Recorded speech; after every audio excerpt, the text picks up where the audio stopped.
अस्सलाम वालेकुम। एक क्वेश्चन है कि थोरेसिक सर्जरी की ज़रूरत क्यों पेश आती है। थोरेसिक सर्जरी बेसिकली कॉम्प्लिकेशंस की सर्जरी है। नमूनिया जब बहुत लंबे अरसे तक किसी को चले या टीबी हो जाए किसी को, वो दवाइयाँ शुरू में ना ले पाए और कॉम्प्लिकेशन डेवलप हो जाए। कॉम्प्लिकेशन क्या क्या हो सकती हैं? छाती में पानी पड़ सकता है, छाती में पीप पड़ सकती है, लंग का कोई पोर्शन है वो निक्रोज हो सकता है जिसको कहते हैं लंग एब्सेस बन सकती है। अब इस तरह की कोई कॉम्प्लिकेशन डेवलप होती है तो लोगों को थोरेसिक सर्जरी की ज़रूरत पड़ती है।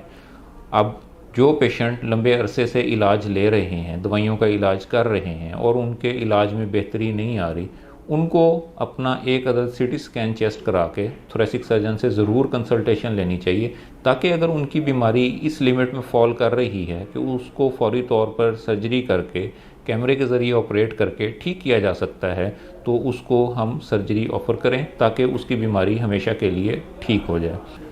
अब थोरेसिक सर्जन कहाँ कहाँ अवेलेबल हैं? थोरेसिक सर्जरी एक बड़ी रेयर किस्म की फ़ील्ड है और इसमें थोरेसिक सर्जन्स बहुत कम हैं, और जो थोरेसिक सर्जन्स कैमरे के ज़रिए या फिर वैट सर्जरी करते हैं वो उससे भी ज़्यादा रेयर हैं। हमारे पास हमीद लतीफ़ हॉस्पिटल में थोरेसिक सर्जरी के तमाम ऑपरेशन वैट्स के थ्रू जो हैं वो अवेलेबल हैं, और हम सब सर्जरीज़ बहुत अच्छे रिज़ल्ट्स के साथ कैमरे के ज़रिए कर रहे हैं।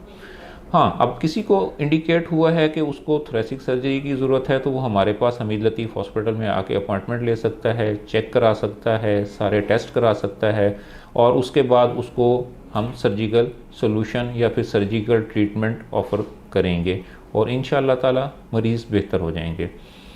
थोरेसिक सर्जरी ना कराने की सूरत में क्या होता है? अगर किसी को थोरेसिक सर्जरी एडवाइस हुई है और वो कोताही बरतता है और सर्जरी की तरफ नहीं आता, तो डिज़ीज़ जो है वो आहिस्ता आहिस्ता प्रोग्रेस करती जाती है और एडवांस स्टेज की तरफ चली जाती है। जब एक दफ़ा एडवांस स्टेज की डिज़ीज़ एस्टेब्लिश हो जाती है या फिर जो बीमारी चल रही थी उसमें नुकसान बहुत ज़्यादा हो जाता है, तो उस टाइम पर सर्जरी हो सकती है, लेकिन कैमरे वाली सर्जरी शायद ना हो पाए। उस टाइम पे मरीज़ को ओपन सर्जरी, एक बड़े इंसिजन के साथ सर्जरी करानी पड़ेगी। डेफिनेटली बड़े इंसिजन के साथ सर्जरी का आउटकम जो है वो शायद सेम हो, लेकिन पेशेंट का स्कार, पेशेंट की पेन, पेशेंट की पोस्ट ऑप रिकवरी और पेशेंट का दोबारा काम पे जाना और दोबारा से अपनी रोज़ी कमाना और एक नॉर्मल लाइफ की तरफ जाना, वो ज़्यादा टाइम लग जाता है।